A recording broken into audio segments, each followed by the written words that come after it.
আসসালামু আলাইকুম। আমরা কথা কেন বলতে পারি, চলতে কেন পারি, হাঁটতে কেন পারি, হাত নড়াচড়া কেন করতে পারি, যেকোনো আমাদের মুভিং কেন হয়?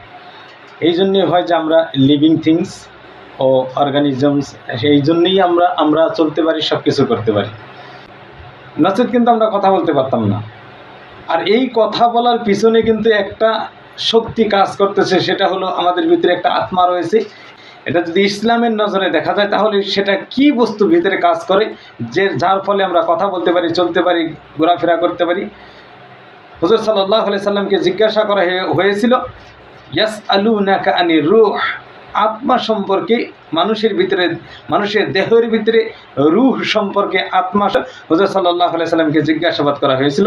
তো আল্লাহ রাব্বুল আলামিন হুজুর সাল্লাল্লাহু আলাইহি সাল্লামকে বললেন, আপনি বলেন কুলির রূহ মিন আমরি রব্বি, রূহটা হলো আমার পরওয়ারদিগারের একটা হুকুম মাত্র, পরওয়ারদিগারের একটা কথা মাত্র, একটা হুকুমের কাজ করতেছে। আমাদের মনে ধরেন সমস্ত মানুষই মরতে হবে, সমস্ত জীব মরতে হবে। সেজন্য ভিতর থেকে যখন আত্মাটা চলে যায়, আল্লাহর হুকুমটা চলে যায়, তখন আমার হাত কাজ করবে না, আমার ব্রেন কাজ করবে না, আমার চোখ কাজ করবে না, আমার মুখ কাজ করবে না, আমার জিহ্বা কাজ করবে না, আমার অঙ্গ প্রত্যঙ্গ কিচ্ছুই কাজ করবে না। আল্লাহ বডির কোনো পার্ট আর কোনো কাজ দেবে না। সেজন্য আল্লাহ রাব্বুল আলামিন কোরআন শরীফের মধ্যে বলছেন, ফাআলুল লিমা ইউরিদ, আল্লাহ রাব্বুল আলামিন যা চান তাই করেন। আমার জিহ্বা থাকবে, কথা বলতে পারবো না, আমার মুখ থাকবো, তারপরে কথা বলতে পারবো না, আমার চোখ থাকবো, আমি দেখতে পারবো না, আমার কান থাকবে, তারপরে শুনতে পারবো না, আমার সব কিছুই বাকি থাকবো, আমার হাত পা চোখ কান সব কিছুই বাকি থাকবো, তারপরে কিচ্ছু বলতে পারবো না। কারণটা হলো যে আল্লাহ রাব্বুল আলামিনের হুকুম ভিতর থেকে চলে গিয়েছে, আল্লাহ রাব্বুল আলামিনের হুকুম, আদেশ, অর্ডার ভিতর থেকে চলে গিয়েছে। সেজন্য আমার আর অঙ্গ প্রত্যঙ্গ কোনো কিছু কাজ করবে না। সেটার নামই হলো ফাআলুল লিমা ইউরিদ। যা কিছু হয় আল্লাহ রাব্বুল আলামিনের পক্ষ থেকেই হয়, আল্লাহ রাব্বুল আলামিনই সব কিছু করতে পারেন, তার বাইরে আর কোনো কিছু কেউ করতে পারেন।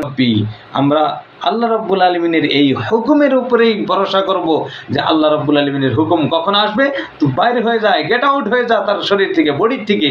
যখন আমাদের বডির থেকে আল্লাহর হুকুমটা চলে যাবে, তখন কিন্তু আমাদের নাম আর থাকবে না, আমাদের নামের সাথে একটা লকআপ লেগে যাবে, আমাদের নামের সাথে একটা উপাধি বসবে। সেই নামটার উপাধি হলো, আমাদের সাথে যে উপাধিটা আসবে, যে লকআপটা আসবে, সেটা হবে মৃত, মারা গেছে, সে মরে গিয়েছে। আমাদের নাম আর তখন স্পষ্ট হিসাবে আমাদের নাম তখন আর এমনভাবে বলবে না যে অমুক ব্যক্তি, তখন বলবে অমুক ব্যক্তি মারা গেছে, অমুক ব্যক্তি দুনিয়া থেকে চলে গিয়েছে, মৃত্যু হয়েছে। সেই ঘোষণাই হবে, মসজিদের মাইকে হবে, ফোনে সবার কাছে হবে, হোয়াটসঅ্যাপে হবে, ফেসবুকে হবে, ইনস্টাগ্রামে হবে, সব জায়গায় আমার খবর পৌঁছে যাবে, অমুক ব্যক্তি মারা গিয়েছে, অমুক ব্যক্তি দুনিয়া থেকে চলে গিয়েছে। আমার হাত থাকবে ঠিকই, কিন্তু আমার হাত আর মুভিং হবে না। আমার চোখ থাকবে ঠিকই, কিন্তু আমি আর কোনো বস্তু দেখতে পারবো না। আমার কান থাকবে শুধু, কিন্তু আমি কিছু শুনতে পারবো না। আমার মুখ থাকবে, আমি কিচ্ছু বলতে পারবো না। আমার জিহ্বা থাকবে, আমি লড়াচড়া করতে পারবো না। আমার পা থাকবে, আমি হাঁটতে পারবো না। আর দুনিয়াতে আর আমাকে কেউ রাখবে না। হয় আমাকে কবরস্থ করবে, অথবা আমাকে পানিতে ভাসিয়ে দিবে, অথবা পানির নিচে রাখবে। কিন্তু আমরা মুসলমান হিসাবে, মুসলমানের নিয়ম অনুযায়ী আমাকে দাফন করা হবে, আর হিন্দু মানুষের অনুযায়ী তাকে চিতায় চড়ানো হবে, কিন্তু তাকে আর দুনিয়ায় কোনো জায়গায় স্থান দেওয়া হবে না। কারণটা আল্লাহ রাব্বুল আলামিনের হুকুম চলে গিয়েছে। সেজন্য আল্লাহ রাব্বুল আলামিন বলছেন, ফাআলুল লিমা ইউরিদ, আল্লাহ রাব্বুল আলামিন যা চান তাই করেন। আল্লাহর হুকুমেই সব কিছু চলে, আল্লাহ রাব্বুল আলামিনের হুকুমেই সারা বিশ্ব, সারা মানব জাতি, সারা জীব জন্তু সব কিছুই আল্লাহ রাব্বুল আলামিনের হুকুমে চলেন। আল্লাহ রাব্বুল আলামিনের একটা হুকুম চলে যাবে, সমস্ত অঙ্গ প্রত্যঙ্গ বিনষ্ট হয়ে যাবে, সব ধ্বংস হয়ে চূর্ণ বিচূর্ণ হয়ে যাবে, ধূলিসাৎ হয়ে যাবে। আল্লাহ রাব্বুল আলামিন যদি বলেন হয়ে যাও, হয়ে যাবে। যদি হয়, আল্লাহ রাব্বুল আলামিন যদি বলে ধ্বংস হও, ধ্বংস হয়ে যাবে।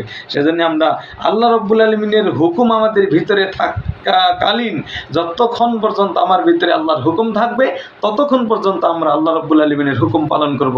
আল্লাহর হুকুম নামাজ আমরা ছাড়বো না, আল্লাহর হুকুম রোজা আমরা ছাড়বো না, আল্লাহর হুকুম পর্দা আমরা ছাড়বো না, আল্লাহর হুকুম আমরা সুদ খাবো না, ইনশাল্লাহ খাবো না।